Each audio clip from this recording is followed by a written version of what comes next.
At this hour, as one of the president's closest confidants is granted immunity, and everyone is wondering, what does that immunity in the Michael Cohen investigation mean? Is the Russia probe now going well beyond Russia?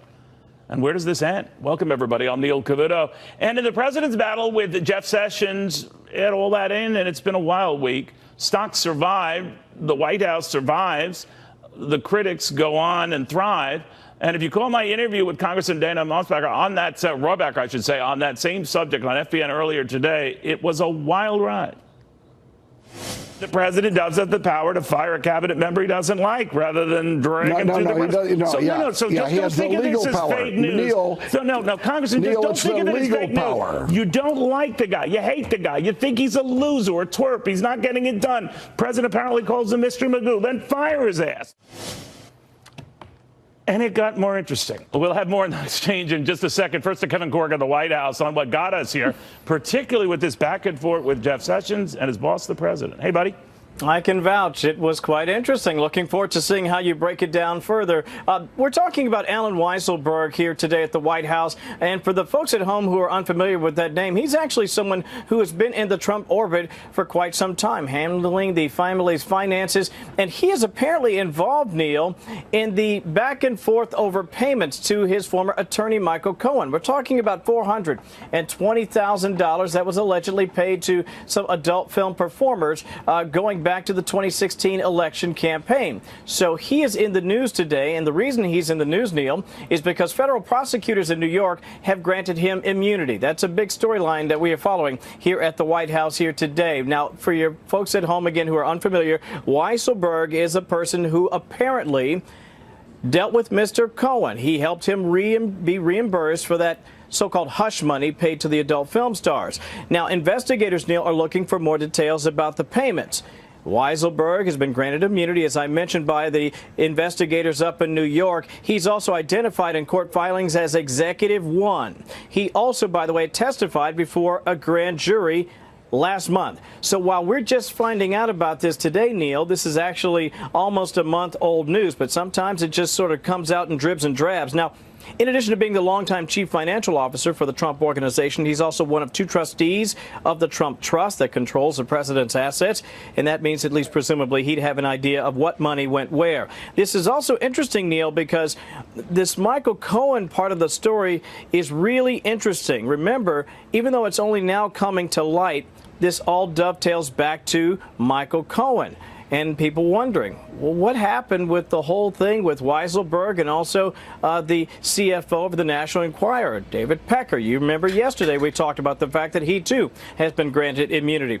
Now, all this is also happening, Neil, as the president has set ablaze another Twitter spat with his Attorney General, Jeff Sessions. Now, this is something you and I have seen and talked about at length, actually, for quite some time. Let me take it to Twitter and share just part of what the president is once again saying about his Attorney General. He's complaining that he simply isn't doing enough. You may remember yesterday, the AG said, my Department of Justice will not be improperly influenced by political consideration. So the president, of course, on Twitter said, Riley, hey, Jeff, this is great, but everyone wants. So look into all the corruption on the other side, including deleted emails, Comey lies and leaks, Mueller conflicts, McCabe, Strzok, Page, Orr, and it goes on and on and on. You can imagine FISA abuse, Christopher Steele and his phony corrupt dossier, the Clinton Foundation, illegal surveillance of the Trump campaign, Russia collusion by Dems, and so much more. Open up the papers and documents without redaction? Come on, Jeff. You can do it. The country's waiting. No reaction from Mr. Sessions today, but of course, it's only Friday at 4 o'clock. You never know. Neil, back to you. All right. I envy you, buddy. You have a front row seat for all this stuff. Always yes, good sir. seeing you. Thank you, Kevin Corke. You bet. All right, now back to that rather aggressive exchange I had with California Republican Congressman Dana Rohrabacher today on Coast to Coast on Fox Business, which if you don't get, you should demand. And it concerned Jeff Sessions. And does he need to go? The fact that Jeff Sessions has not quit is a disloyalty to this president and to the country. The fact is, if he disagrees with what the president wants him to do, he should resign. Jeff Sessions was not elected president. And the fact that people are letting people like Jeff Sessions get away with it should indicate just this incredible propaganda campaign that has tied the president's hands to do what's necessary to be a successful president. I think, this is a conspiracy I don't against think that. you would succumb to a propaganda campaign. If you didn't like someone on your staff or someone you were working with, you would fire them in a heartbit. So a lot of people are saying of the president, regardless what you think, just heave the guy out, fire him. No, the fake news has created the situation where if the president does what's right so that he can assume his authority as president, there will be an avalanche saying, "Oh, it's part of the cover-up." No, They've been looking for I think you have to be a collusion. little there. You know, that isn't fake news to say that the president and his attorney general have been back and forth at each other, and the president does have the power to fire a cabinet member he doesn't like, rather than drag him through the press. So just don't think of this as fake news. Neil, Congressman, just don't think of it as fake news. You don't like the guy. You hate the guy. You think he's a loser or a twerp. He's not getting it done. President apparently calls him Mr. Magoo. Then fire his ass. Be done with it. The dynamics in our society isn't just that the president has the legal power to do something. The dynamics are you can have people working together, where you can call it a conspiracy, whatever you want. We uncovered evidence that people, the very day that the president was elected, saying, "Oh, we're going to work together to make sure he doesn't assume that authority." It's not fake news to say the president has the real power and authority to say, "You, Jeff Sessions, have disappointed me. I don't want you on board. I know I'm going to get chastised for thinking I'm in the middle of covering something up here, but I am firing you." That is not fake news that will dominate that. That is the president of the United States. He has that power. Fake news. No, hold on. The fake news isn't that. The fake news is what's preventing him and creating the political dynamic of whether if he would conduct himself like you're saying, there would be this massive onslaught claiming that he was covering up other things, and that's what would happen. That's what they'd be claiming. Well, and you can understand why there's at least some raised eyebrows, right, Congressman? Because he has said some things and then said other things to update those things, like not knowing payments to these women, whatever you want to call it, and then suddenly saying, "Well, yeah, I did know." You can understand fake news or not. The people are looking at that, Congressman, and saying you haven't been really consistent yourself. Well, again, we end up discussing mistakes and perhaps how he handled himself in a situation, rather than the essence of the situation is the president's being blackmailed. This man was being blackmailed, and the guy who's mistakenly handling it so that every bit of the procedure isn't correct, he's not the villain. The villain is the person blackmailing him. But no, we don't get that at all. It was surreal, and I respect the congressman, but it takes two to blackmail then, right? If you think you're being blackmailed by these women whose payments went out and you signed the check, then it's fair and balanced blackmail.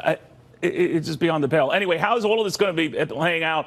The Daily Mail White House correspondent Francesca Chambers, Democratic strategist Jessica Tarloff, and GOP pollster Lee Carter. Lee, where is this going? The finger pointing, the back and forth. It just looks like it's entered a whole nother world.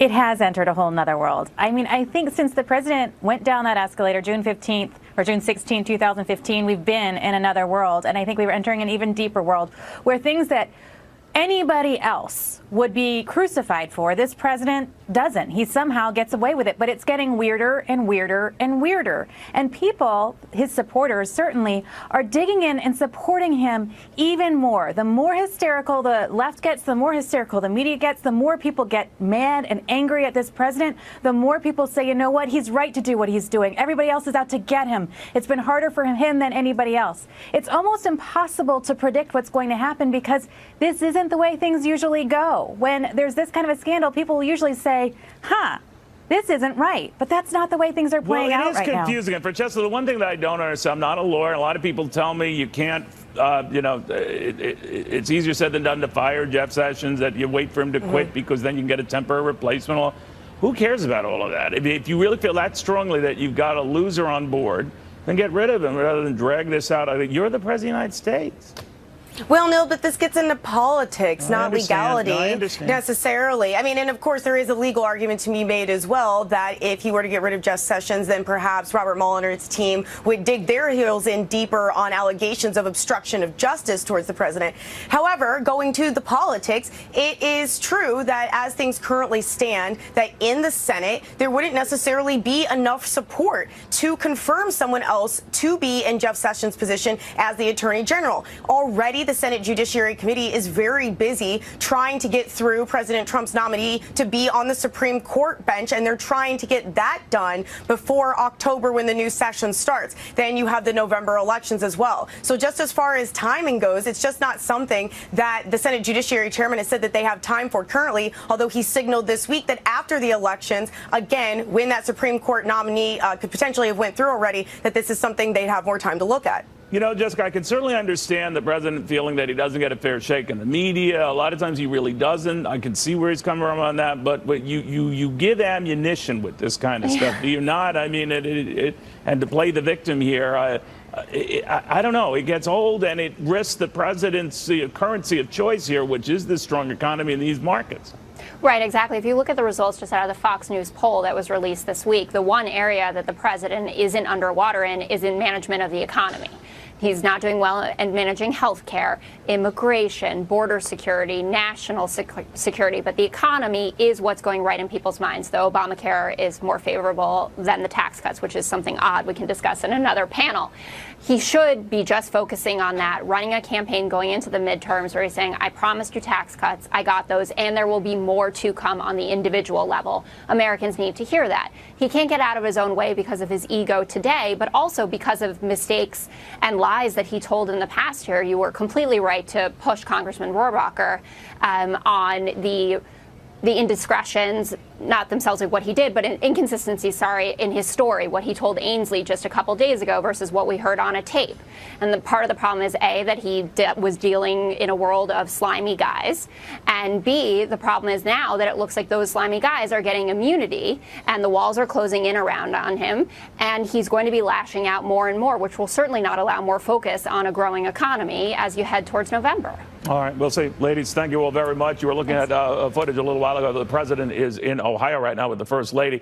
We'll look into that and also look into the Russia probe that seems to have veered very, very far from a Russia probe. What in the end if it has nothing to do with Russia at all? This had a lot of folks scratching their heads. The Trump Organization CFO Alan Weisselberg, who has been a close confidant and worked with Donald Trump for the better part of a couple of decades, granted immunity in the Michael Cohen probe. In a Russia probe, though, that seems to be veering maybe off course from just Russia. Former federal prosecutor Sidney Powell here to weigh in. Sidney, what do you think is going on here? I know it's all just conjecture, but it is odd. What do you think? Well, I think they probably granted him immunity several months ago, as I understand it, to develop whatever their case is against Michael Cohen. Now that Michael Cohen has entered a guilty plea, the Cohen probe should be over. So if they continue to question him or use him in any way, I think we have to assume that we not only have mission creep by Mr. Mueller into the Southern District of New York, but also, as I've said before, creeps on a mission to destroy the president. They've come at him from every angle humanly possible and beyond our imagination to try and find anything they can to pin on anyone associated with him, which is not what the Department of Justice